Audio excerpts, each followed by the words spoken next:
Assalamualaikum warahmatullahi wabarakatuh. Bapak, Ibu, guru, dan orang tua siswa dimanapun berada.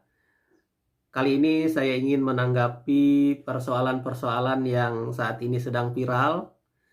Salah satunya ada video seorang ibu yang mencurahkan kekeluhannya pada saat dia melakukan pembimbingan terhadap anaknya dalam proses belajar mengajar. Kemudian juga saya lihat di media sosial beredar tulisan-tulisan bagaimana orang tua sudah mulai merasa resah dengan proses daring yang saat ini diterapkan oleh sekolah. Sebenarnya daring ini bukan keinginan Bapak Ibu guru di sekolah, karena memang ini adalah atas perintah dari pemerintah kita, Kementerian Pendidikan, agar guru-guru dapat menyampaikan pembelajaran secara daring dan luring. Nah, ini sebenarnya ada dua, ada daring dan ada luring. Daring yakni pembelajaran melalui jaringan internet. Sebenarnya ini dikhususkan bagi siswa-siswi yang memang mempunyai fasilitas untuk bisa mengakses internet. Ya.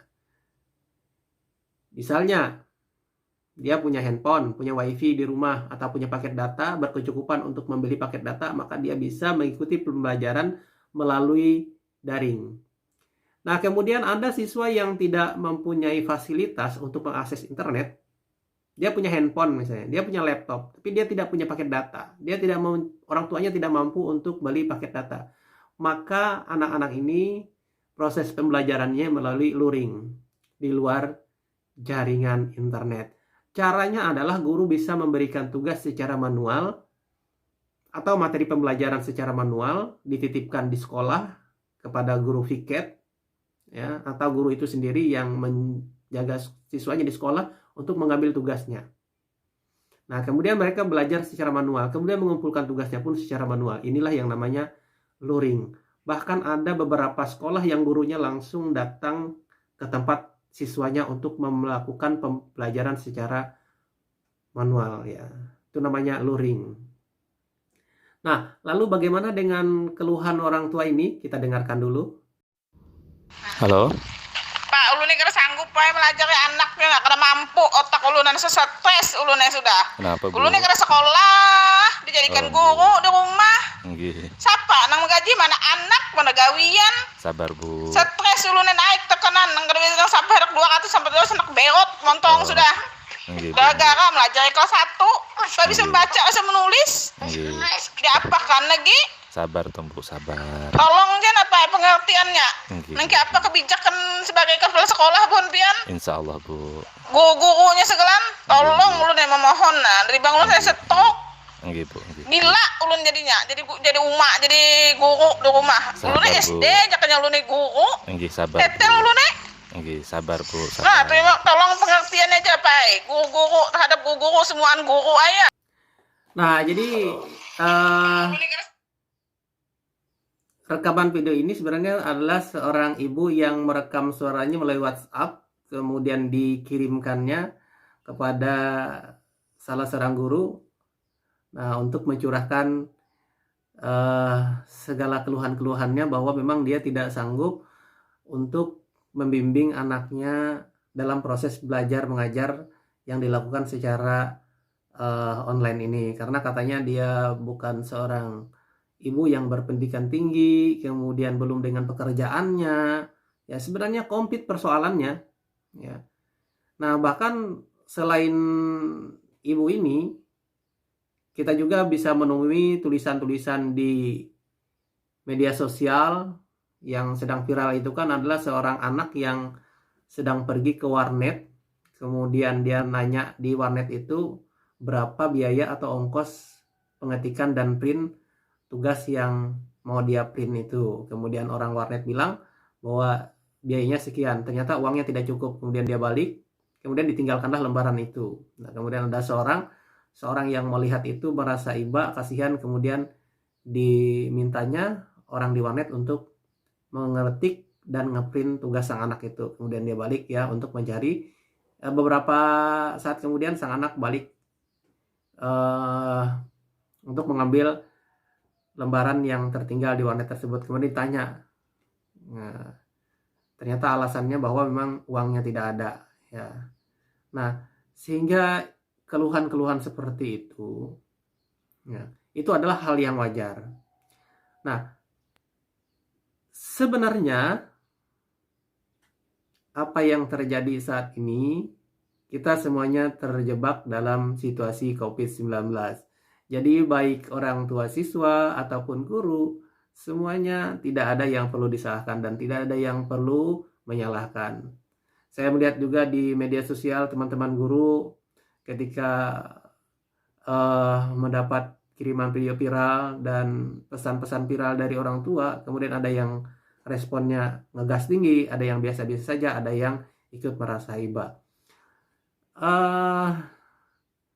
Saya sendiri sebagai seorang guru dan juga sebagai orang tua yang saat ini anak saya keduanya ikut proses pembelajaran online, merasa seperti apa yang dirasakan oleh orang tua. Tapi alhamdulillah guru-guru di sekolah anak saya mereka memahami keadaan orang tua sehingga tidak ada pemaksaan bahwa anak ketika mengikuti proses pembelajaran online itu pada jam tersebut, ya.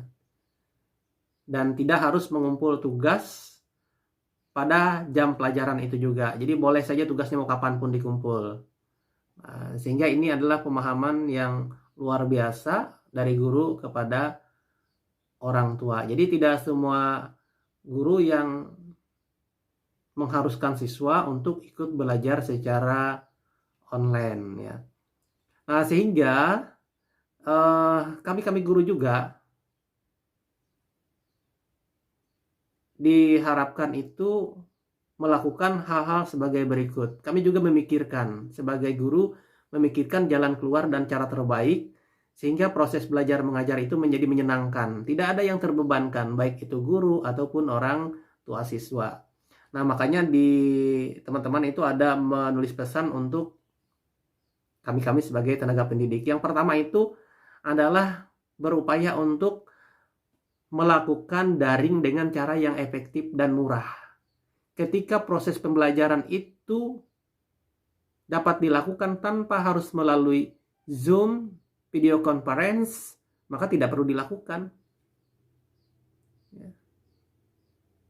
Jadi jangan memaksakan diri untuk melakukan pembelajaran dengan biaya yang mahal, kecuali kalau misalnya di dalam kelas yang kita ajarkan itu sudah terdata bahwa mereka adalah anak orang mampu semua dan mereka mengerti, gitu ya. Nah, kemudian yang kedua, tidak semua materi pembelajaran itu harus diakhiri dengan memberikan tugas.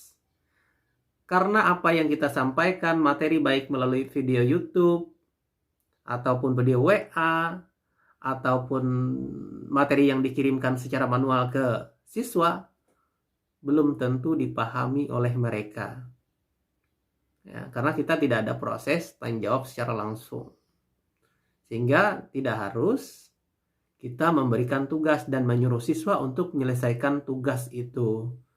Jadi Bapak Ibu guru tidak perlu ngegas juga,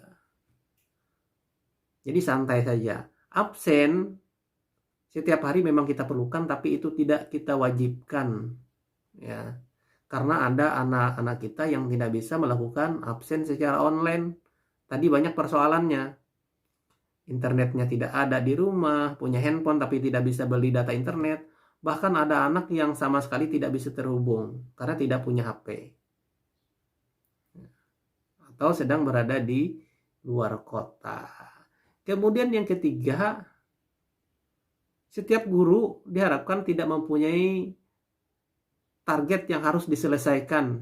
Ya, maksudnya adalah mengejar kurikulum yang sudah tersusun. Jadi misalnya dalam satu semester ini kita harus menyelesaikan 7 bab. Dan itu tidak perlu terburu-buru. Kita ngajarnya santai saja. Karena memang situasi kita memang mengharuskan kita seperti ini. Ya. Nah, ini yang kami lakukan juga sebagai guru, ya. Sehingga belajarnya santai saja. Kalau satu bab nggak selesai dalam satu kali pertemuan, ya lanjut lagi pada pertemuan yang berikutnya. Dan tidak harus pada jam pelajaran. Misalnya seperti saya mengupload buat materi, kenapa saya pilih bikin video melalui YouTube, materinya di YouTube?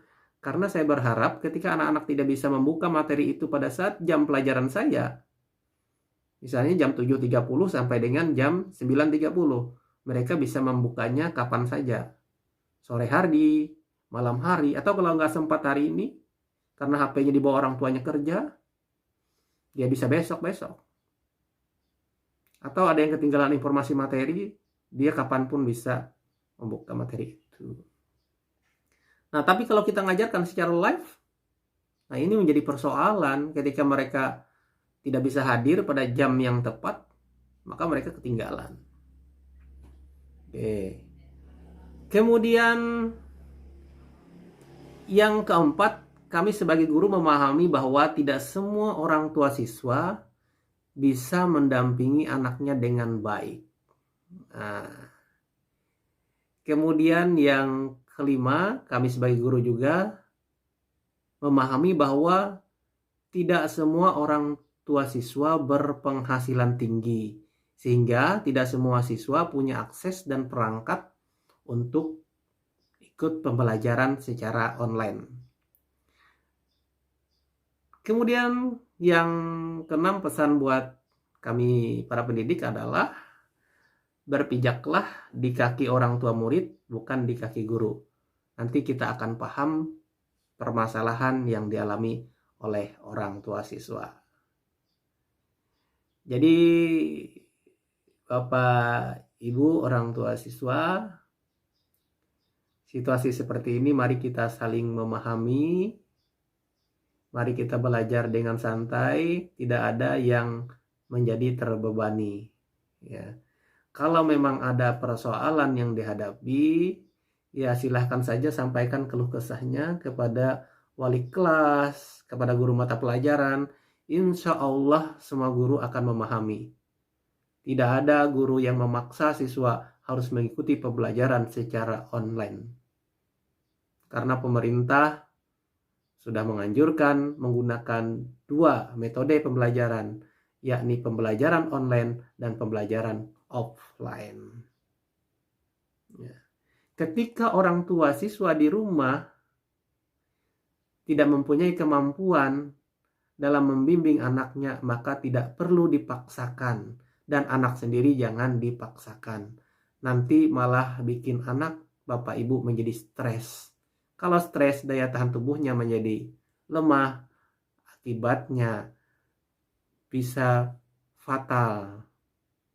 Ya. Oke, demikian yang dapat saya sampaikan sebagai seorang guru untuk menyampaikan tanggapan terhadap fenomena yang kita alami. Kepada Bapak Ibu Dewan Guru juga tidak perlu tersinggung terhadap apa yang telah dikeluhkan oleh orang tua, dan orang tua juga perlu belajar di sini bahwa betapa pentingnya pendidikan itu diserahkan kepada Bapak Ibu guru di sekolah. Ya. Makanya ketika sudah normal nantinya, jangan lagi ada kasus orang tua melaporkan guru karena guru memberikan sanksi kepada anaknya. Ya. Karena saat ini Bapak Ibu di rumah baru merasakan begitu beratnya untuk mendidik anak. Apalagi guru di sekolah yang mendidik dengan berbagai karakter siswa, dengan penuh kesabaran. Ya. Dan ketika puncak kesabarannya hilang, maka saat itulah terjadilah sanksi-sanksi kecil. Tapi sayang, ketika orang tua tidak terima terhadap sanksi kecil yang diberikan oleh guru dengan cara melaporkan ke pihak yang berwajib, ini sangat memprihatinkan sekali. Makanya dari peristiwa ini, COVID-19 ini banyak pelajaran yang bisa kita ambil. Ketika pendidikan itu diserahkan ke sekolah, maka totalitaslah. Biarkan Bapak Ibu guru mendidik anak Bapak Ibu di sekolah. Serahkan semuanya, baik dari sanksi ataupun penghargaan. Kita tidak usah ikut banyak terlibat campur ya urusan anak kita dengan guru di sekolah. Insya Allah keberkahan akan terjadi, akan didapat oleh anak Bapak Ibu apabila ridho guru ada saat mengajar mendidik anak Bapak Ibu. Ya, seperti kita dulu, pendidikannya luar biasa. Orang tua menyerahkan totalitas anaknya kepada guru. Kalau saya dulu, kalau misalnya di sekolah diberikan sanksi, ada bekas pukulan rotan di kaki pulang ke rumah, maka tambah lagi rotannya oleh orang tua. Orang tua tidak pernah menyalahkan guru. Ya. Karena ketika guru memberikan sanksi itu pasti ada masalah. Ya. Nah, oleh karena itu kita tidak perlu terlalu memanjakan anak-anak kita. Demikian yang dapat saya sampaikan. Mohon maaf apabila apa yang saya sampaikan tidak tepat. Semoga pandemi COVID-19 ini cepat berakhir dan kita bisa melanjutkan proses pembelajaran seperti biasanya. Wassalamualaikum warahmatullahi wabarakatuh.